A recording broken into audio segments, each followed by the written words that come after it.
My name's Danielle. I am an alcoholic. I don't know that my story is going to be the worst case of alcoholism that anybody's ever heard of, because we're all pretty much here for the same reasons. I don't know why I am nervous as crap tonight. Probably because of all the back and forth with the dates, and then because Danielle told me you're recording this, and now my hands are sweating, and I have no idea what to say. So anyhow, I'll just start with my story. How simple would that be? My story is certainly not unique at all. I was born to pretty normal, down-to-earth people. My father was military. My mom was a stay-at-home mom. And there was nothing, out of sorts about my life. We were a military family, so we moved around a lot. I do know that I was born with every single defect of character that developed later. I showed those tendencies very, very early in life. I was a mischievous kid, and if you told me no, then I had to go find out why and what the big deal was. And if you told me no, it was a guarantee that I was going to go do it anyway. One of the earliest memories that I have of my childhood is when I was 4, we lived in Germany, and we lived on the economy. So it was, beautiful landscaping, beautiful buildings and architecture, and they had some of the best parks and playgrounds that I have ever seen. But the playground behind our home was at the very top of this hill that was lined with cinder blocks at the bottom of the hill. And I knew that I was not allowed to go to that park without my parents. But I justified it, and I remember doing this at 4 years old. I didn't go up to the park. I was just going to walk on the cinder blocks and balance on the cinder blocks like kids do. And that's what I did. But when I got to the end of those cinder blocks, I was higher up than what I thought I was going to be, and I didn't know how to get down. And I ended up falling into these bushes. They were stingweed bushes. And if no one knows what that is, it's like falling into a briar patch, and these briars prick your skin, and it's like a poison, and you are paralyzed. And it burns and it hurts, and I was so afraid, and I was just in so much pain, but I couldn't scream out, I couldn't, and I heard my mom calling me. They were looking for me, and I just remember laying there crying and screaming, but nothing would come out, just paralyzed with fear. And I can tell you that for most of my life, I have lived with that fear and that paralyzing fear and tried to drown it by drinking. And it worked for a very long time. There was nothing huge in my life other than I can say my father worked for JAG. So he was big on legal stuff, and that's an important part of my story later. He also was a minister for a short period of time. So he was big on the law of God, which became a huge part of my story later on. It didn't jive with his life. My story just didn't fit well with his career at all.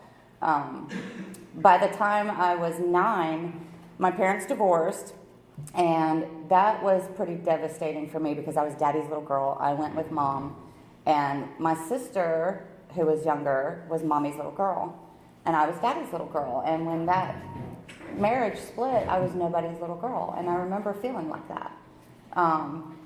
So I took on like this false persona. I'm my little girl. I am me, and I am powerful, and I am all things that I want to be. And I became what my stepfather still calls today just a chameleon, and I could fit into any situation, blend in, or pretend at least that I was whatever y'all expected me to be, or whatever I wanted you to believe I was. So by the time I was 9, I had my first drink, my first drunk, and my first blackout. And it was at my father's wedding reception. And I woke up the next morning with my head in between 2 couch cushions and my feet hanging off the other end. And I had wet myself and threw up everywhere, and that was the coolest feeling of my life. Because the adults were like, check out the kid. But they noticed me. And so I was important. I was cool. And I took it from there and ran with it. Long story short, and people told me after I spoke in Aberdeen that I didn't tell enough of what happened. But you guys all know what happened. I mean, it's the same story, just different people. But I will say that by the time I was 15, I had been in some legal trouble. There was an SBI investigation and involvement that was not good. And, geez, I had been thrown out of the country of Germany. I had wanted posters on all of the military gates, you know, where you have to go onto base. Have you seen this child?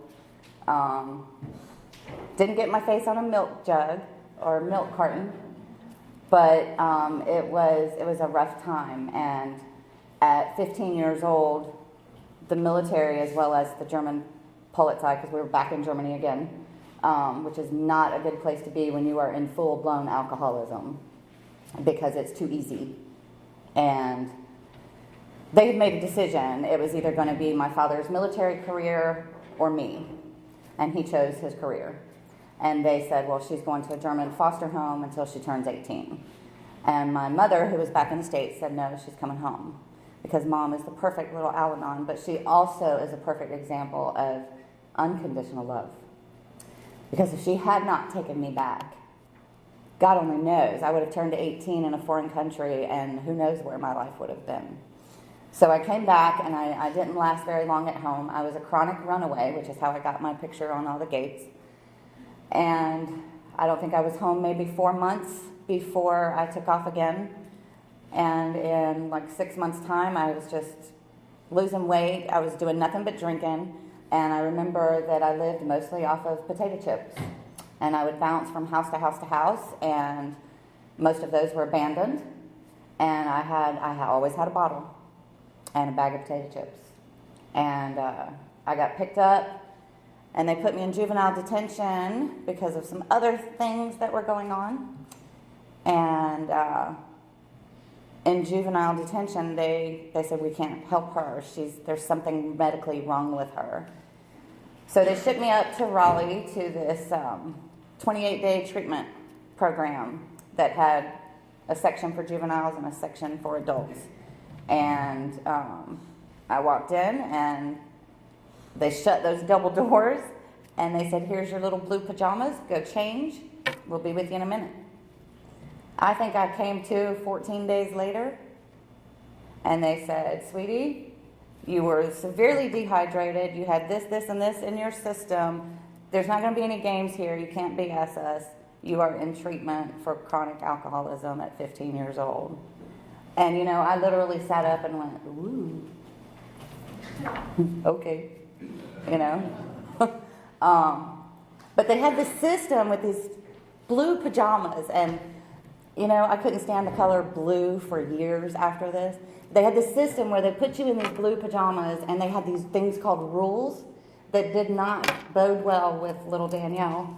And when you followed the rules, you earned so many points, and when you got so many points, you could go put your street clothes back on again. So after 94 days in this 28-day treatment program, they gave me my street clothes back. And I will never forget that, you know, they were tight, they were snug. I had actually put some weight on. I had dropped down to 80 pounds. And I looked like a skeleton, you know, and alcohol is my drug of choice. You know, there wasn't anything else. So it was just putting me at death's door, you know, as a teenager. So I got out of treatment, and they had these things called home contract. And because I was still a military brat, I had to go to Fort Bragg for that. And I went, and this huge, burly man, he reminds me of Heidi's grandfather on, I don't know, I'm telling my age now, but Heidi's grandfather, that's what he looked like. And he just had this presence, and he stood up at his desk, and he said, young lady, have a seat and shut up. And for some reason, I did, because I never did. His name was Judd, and he wrote this home contract. He told me what I was going to do. He said, you're going to go to 90 meetings in 90 days. And I said, well, in treatment, they sent me to Emotions Anonymous. And he said, well, you should have been at Alcoholics Anonymous. And I said, shoulda, coulda, woulda, you know. So I started going to meetings because I had to, because they threatened me with going to a foster home again. So I did. I went to meetings, and I just, you know, I fit. I found a place where I fit in. And people understood me when I didn't understand myself. And people told me what my problem was when I didn't know what my problem was. Because I still, in the back of my mind, did not believe that it was alcoholism. But by the time I was 21 years old, I had become an emancipated minor. I was in a halfway house for about 10 months. And at 21, I was picking up a 5-year medallion. And I was sober, truly sober. I was all in. But I was like the little AA police. And I was sober about 9 years when I decided to pick up a drink again. And that relapse lasted almost another 10 years. And the reason that I kind of jumped to that part in my story is because those 9 years, man, that's where the bottom came. You would think that, losing my family and almost being put into a foster home and having an SBI file, juvenile detention, 90-some days of treatment, that didn't do it. That just did not do it. So when I relapsed, I have this habit of being drunk and getting married. So I did that and realized it, about a week too late, and sober up for a little while, get a divorce, go get drunk again, get married. That's what I do. I either get married, become homicidal or suicidal, and they're always big with me. There's just no in between. So all of this is going on, and I am successful, by the way. I said I was an emancipated minor. I finished high school. I had my own place. I had a job making really good money, had my own vehicle. Outside appearances were very, very important, but there was nothing on the inside, and I mean nothing. I wish that I could convey the depths of the despair, but I don't have to because you guys have felt that, I decided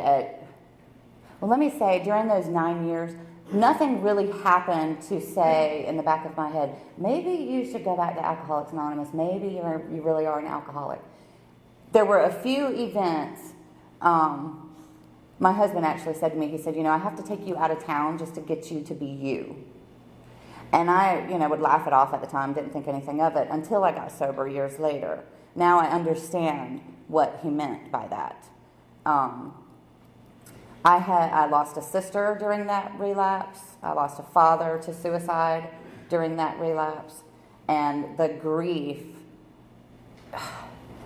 so much more dysfunctional when you're drinking. And I like to pick up and move. I like the geographical cures, so that's what I did. Where my drinking took me in the end is where it always takes us, that bottomless, empty pit of despair. And eventually the drinking progressed because that's what it does. And, I wasn't being as careful anymore as what I thought I was, because in the back of my mind, I always told myself, you have to be careful. You don't want to have to go back to AA. And my mom, God love her, she would always say, don't drink the way you used to. I'd say, I'm not, Even though I was the type of kid, Mom would say, and even, young years, 13, 14, and 15, Danielle, if you go out drinking tonight, don't you come home drunk. No problem. I just wouldn't come home for days. As a mom now, let one of my youngins pull that. I would never want to put anyone through the things that I have put my family through. I just wouldn't. In May of 2008, I graduated from college. As I went back late in life, I was too busy drinking to do the college thing when I was supposed to do the college thing. And plus, I had an SBI file that I was trying to straighten out. It just didn't bode well with college.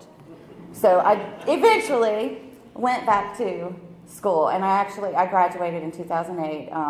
My sponsor laughs and makes a joke. She said, you were one of the most accomplished little relapsed, active alcoholics I have ever met in my life. And the reason she says that is because, I graduated from nursing school. I was direct commission in the Air National Guard, so I got to be a flight nurse for a little while. And And I raised my child who pretty much grew up in AA and never had to see mama drunk until that relapse. You know, it could have happened, but it didn't.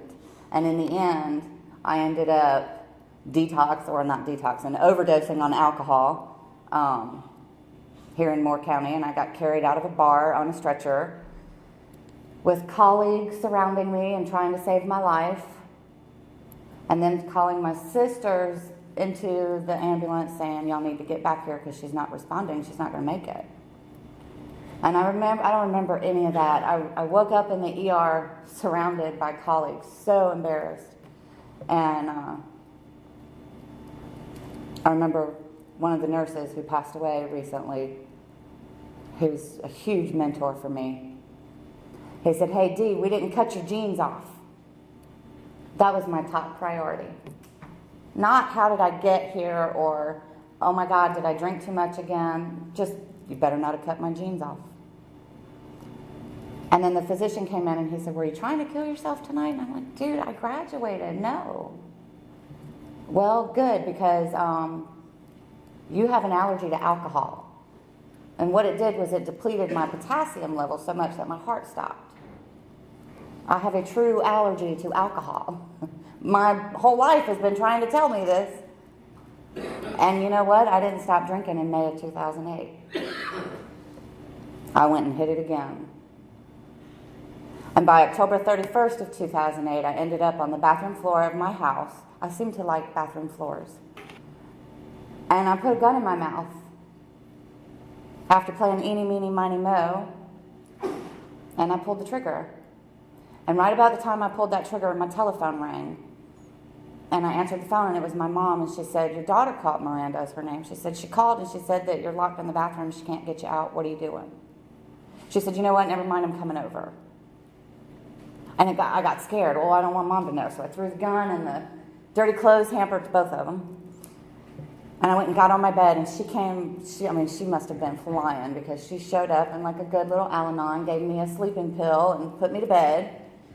And the next morning I got up and she said, sweetie, you need help. Maybe you should go back to that AA. So I made a phone call, and I called a friend of mine that was in AA in Fayetteville. And she let me come to her home, and she let me crash on her couch. And I slept in her daughter's room for probably a week of going back and forth between her daughter's bedroom and the couch, because I was scared to death to be alone. I was scared to death to do anything by myself.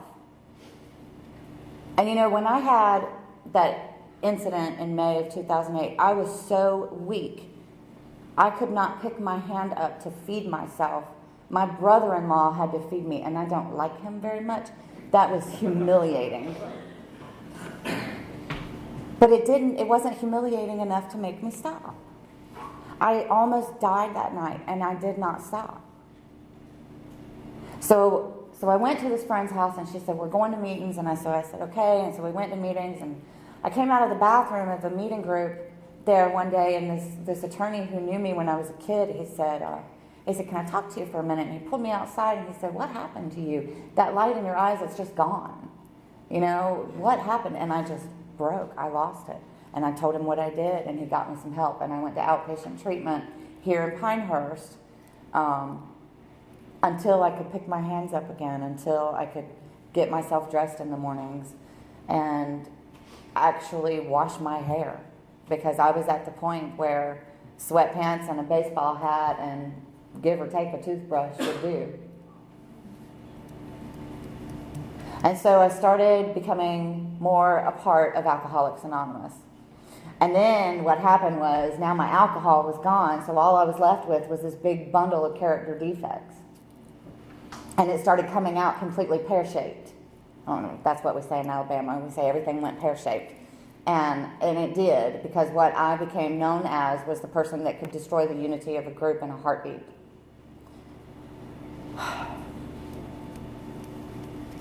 I am so not proud of who I was, because who I was at the worst of it was sober.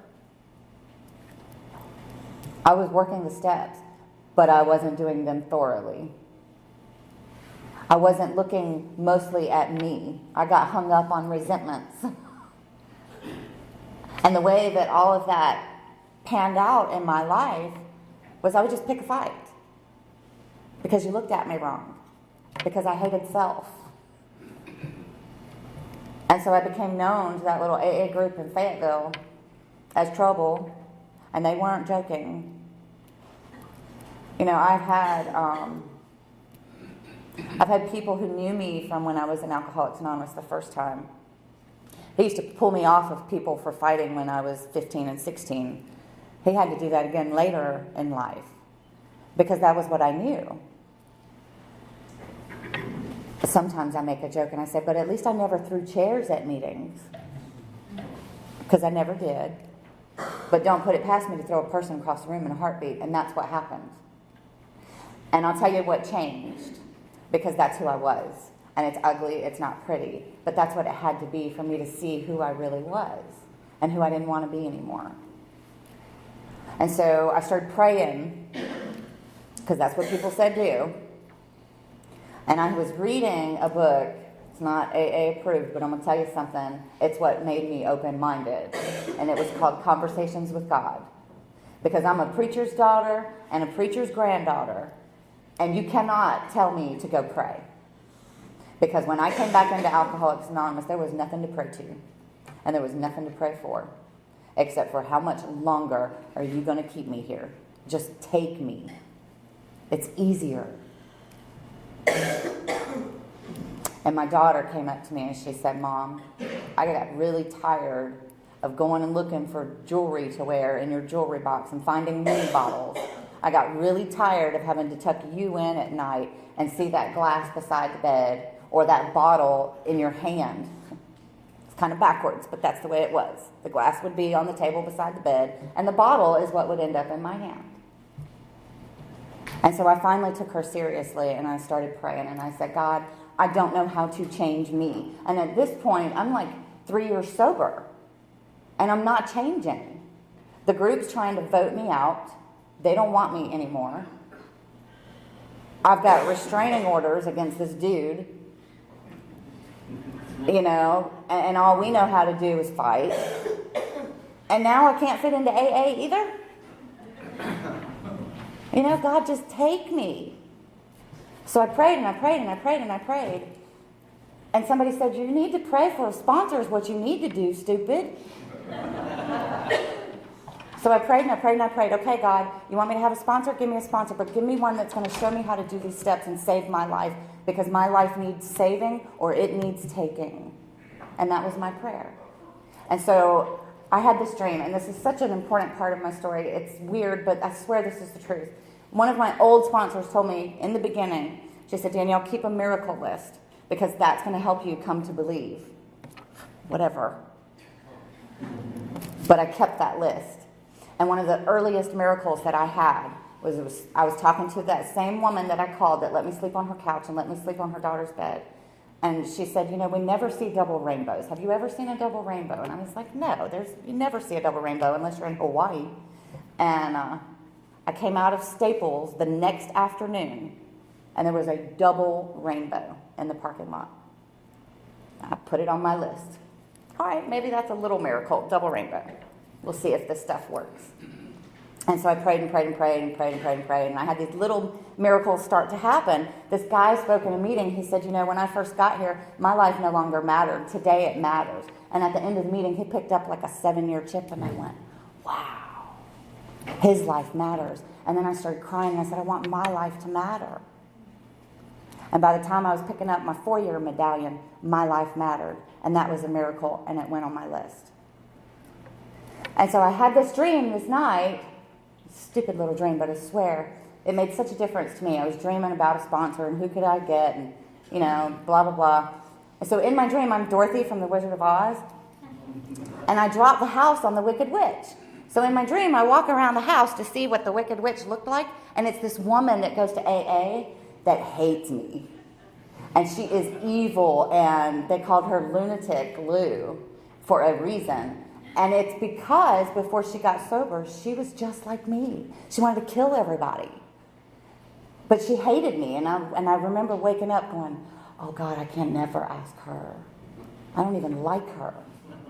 And I know she hates me. So I went to a meeting, and she walked into the meeting. She didn't go to meetings every day. She walked into the meeting, and I remember going, really, God? Really? So I walked out after the meeting. I followed her to her car, and I said, hey, I don't like you. I know that you don't like me, but somebody told me that you know how to work the steps. And, she's shorter than me, too, so I was overpowering.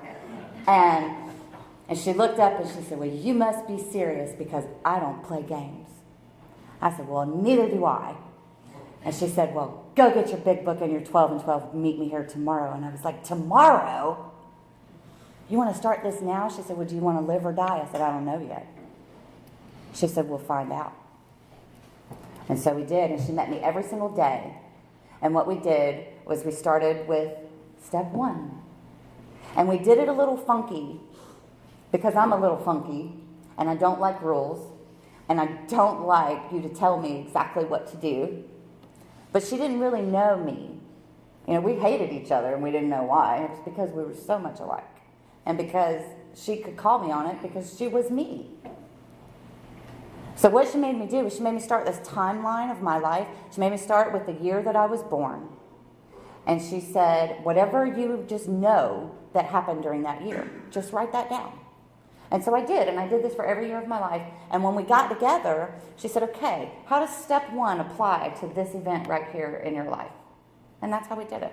And then we did the same thing with step 2, and we did the same thing with step 3, except for step 3, she made me write and write and write and write and write because I was a preacher's daughter, and she said, you've got to come to terms with how you were raised and what you grew up with, and you've got to make a decision as an adult what you believe in, and are you ready?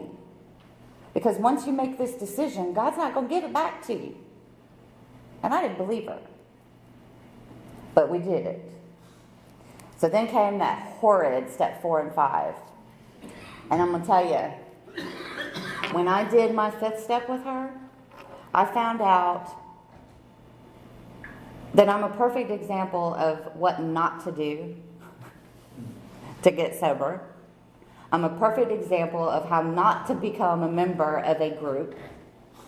I'm a perfect example of the rules that shouldn't be broken, but are. And today I'm a perfect example of a mom, a sponsor, someone who got sober, and today doesn't want to drink anymore. And I don't regret the rest of the crap that I did in my life. I really don't. When we sat down and I started reading these events out loud and we discussed them, then we did them in the column format just like the big book says, but I had to start it a different way because I really don't believe that I would have done it otherwise. And there was this part of my story, and it was a horrible night. It was my very last night at home with my dad and my stepmom and my baby sister in Germany when the military police were looking for me, and I had come home, and Dad knew, and he basically set me up, which is what needed to happen. He did what he should have done.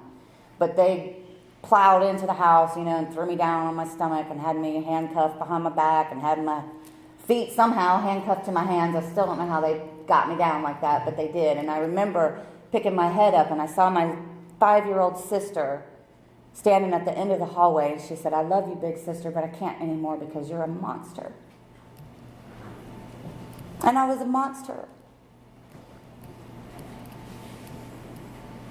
But my sponsor looked at me that day and she said, Danielle, you have lived your life based on the words of a 5-year-old little girl. And to you, to a toddler, you were a monster. But you don't have to be a monster anymore. Now is your chance. Make a decision. And that was such a turning point for me.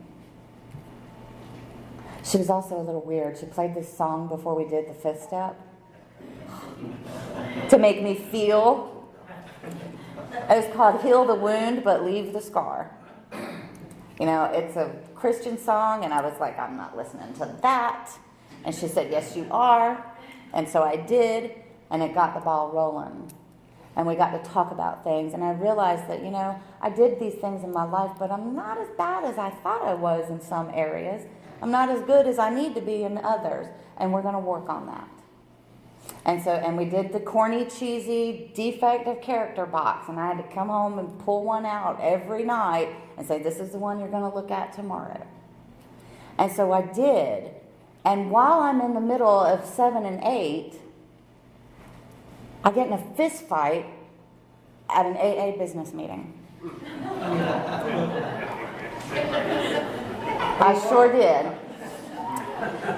And in the middle of this fist fight, this woman who I had a lot of respect for, she jumps in between us and she said, Danielle, what are you doing? You're supposed to be a lady. What are you doing? And I went, oh.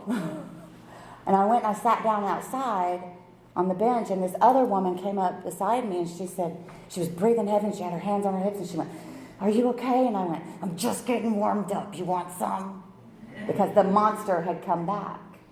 And she was just taking these deep breaths, and she said, no, you got me pretty good. And I froze, and everything in me just melted, and I boo-hooed. And I said, oh my God, I've never meant to hurt you. And she said, well, what do you think is going to happen when you put your hands on somebody else in anger? And I said, oh no. And I made amends to the woman that I was fighting with, and I made amends, not right away, made amends to the woman that I hurt immediately. And all of a sudden, I realized what making amends was. So I felt ready. And I'm going to tell y'all, I have made amends from that day forward.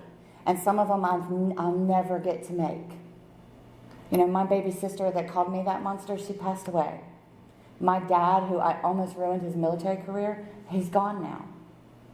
But I live my life today in honor of them, as I would think that they would want me to live. I got married again in AA, sober, because I didn't listen to my sponsor and I didn't listen to the warnings, and I ended up marrying somebody that was in active addiction. And I'm going to tell you something, it is very true when people say you can stay sober no matter what, because it is possible. And you can stay sober without taking the life of another person or taking your own. I never thought that I could do that. I never thought I was capable of that. And so we got to steps 10, got to steps 11, and she was like, now you're kind of on your own with this, but I want you to go to this 11th step meeting. So I started doing that. And next thing you know, she's like, it's time to start sponsoring. And I went, oh, well, then I quit AA. She said, well, you can't. And so I started sponsoring because she was huge on the 12th step. She said, you will not stay sober. You will not stay sober if you cannot accomplish this step. She said, this one's more important than 4, 5, 6, 7, 8, and 9. And I was like, can't be. But it is so much more important. And I shouldn't say like more important, but for this alcoholic, if I'm not reminded every single day, the behaviors will kick back in just like that. There was a guy I went to high school with. He used to tell stories about his dad. He had never seen him drunk, but he'd heard the stories because they were passed down, And when I first came into Alcoholics Anonymous, I met that man. And I'll never forget him. His name was Bob Anaheim. He's passed away now, so I can say that. But he used to introduce himself. He'd say, my name is Bob Anaheim, and I'm an alcoholic, and I say that to remind myself not so much who I am, but what I am. I was always a little bit whack. But I talked to him one day, and it just hit me that this was his last name, and I thought, you know what? I went to high school with your son. You're that man. You're the dad that did this. I would never picture you doing all this stuff. And he said, well, my dear, isn't that the point of Alcoholics Anonymous? And I learned that, well, I didn't learn it. He taught me that lesson way back then that I didn't learn till late in life. My whole life has been like that. I was taught these lessons that I didn't learn until way, way later. But when that light bulb goes off, it's like, wow. My stepdad says that it's true for me and it's true for my son. He said, when y'all have that light bulb that goes off, it's like, bam, it finally goes off. And then you realize what your potential is, because when I was drinking, and even in early sobriety, I didn't have any potential, like none. I got out of the Air Force. Not for anything horrible. I was honorably discharged. It was time to get out. And not long after that, I found out that I was going to have a late-in-life child. So I have a 21-year-old daughter. She was 18 when I found out I was going to have another baby. She was graduating high school. I was going to go buy me an RV and go do travel nursing. And I found out I was going to have a baby, and I went, okay, there goes my RV. And I can't get pregnant, and I can't carry a child full term. And now I have a 3-year-old little boy. And I'm his everything. Raising him is up to me. And I'm okay with that. Because he is a miracle child. And I'm going to tell you that that is my guarantee that I'm forgiven. Because that was very, very important to me.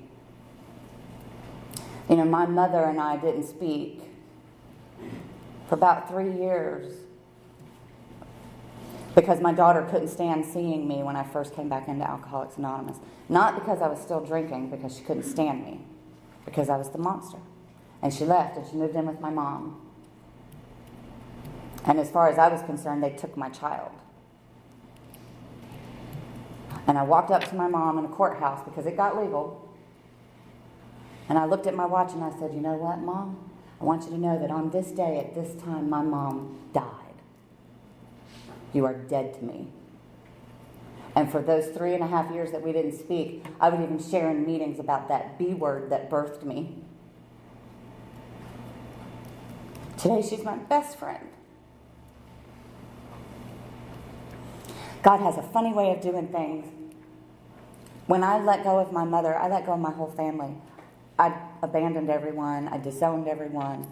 I was going to be a big girl. I can take care of myself. I don't need you, you know, blah, blah, blah. That tough little rebel that's so fake and so not real.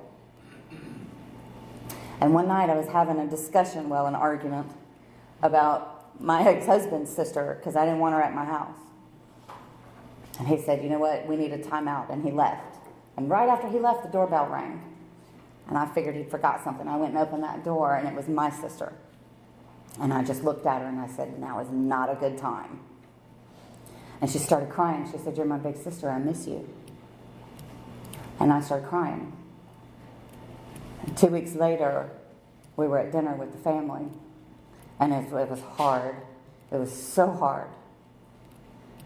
Because I have hurt people more with my words than what I ever could have done with my actions. And there's a man in my home group in Fayetteville, my old home group, that always says that words leave wounds that don't heal. And I get that today. It's another one of those things I was taught early in life and didn't learn till later. This morning I got up, got my son breakfast, got his clothes on, hurried up and got him to school, drove to work.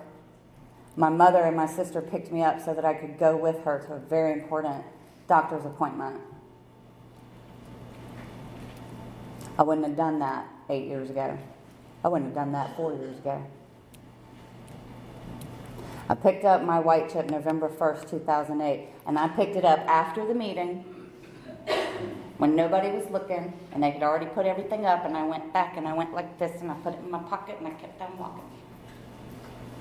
And it was about 2 years later, my sponsor made me go back and pick up a white chip in front of God and everybody and not tell people what it was for.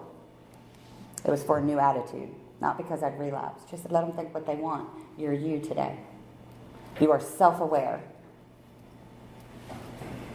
People say that awareness precedes change. I say it does. And the hardest part of change is that we just resist it. You know, we just want to pull back on that rubber band and keep pulling and pulling and pulling instead of just letting it go. We just wait until it pops us in the face. And my whole life, I have to be popped in the face to learn that lesson. Alcoholics Anonymous afforded me the ability to be self-aware. I have kept a job, the same job, for like 3 years now. I've been in the same profession for going on 8 years. That's because of Alcoholics Anonymous. That's because of working those steps. And let me also say, my sponsor would kill me if I didn't. When we did those 12 steps, we sat down and we did the traditions as well. She made me sit down, and at one point in time, I could have told you which principle goes with what, because we were studying it and we were just all in it. I'm not a thumper. I don't try to memorize that stuff anymore. I know what the principles are, and I wake up every morning and I say, God, direct my thoughts, but most importantly, direct my actions. Because I truly believe that if left up to self-will, I wouldn't be standing here tonight. These tablecloths might not be here come Sunday, because the monster would destroy them. I don't have to be that monster anymore. My sponsor also told me when I was struggling with steps 2 and 3, and I encourage anybody to do this ever, if I can just encourage anyone to do anything, if you're struggling with 2 and 3, at the end of the meeting when we close and everybody stands up and says the Lord's Prayer, and if you're new or newer, I promise it's not a cult thing. I used to think it was weird, and I would hold hands and just put my head down and close my eyes. I wouldn't say a word. But I wasn't listening either. When I was struggling with that 2 and 3, she said, just close your eyes and listen to everybody else pray. And tell me what that feels like. Do it at a state convention.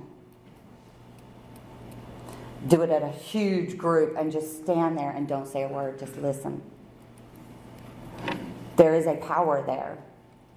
When I came to Alcoholics Anonymous, I was this broken person. Hollow, empty, devoid of anything graceful or positive or good. And somebody told me every single person in this room comes here broken. But together we might just make one person. And when she told me that, I said, well, that's not very promising. We're all going to just make up one person? That's not worth it. I promise you it's worth it. It's worth it. That's all I got.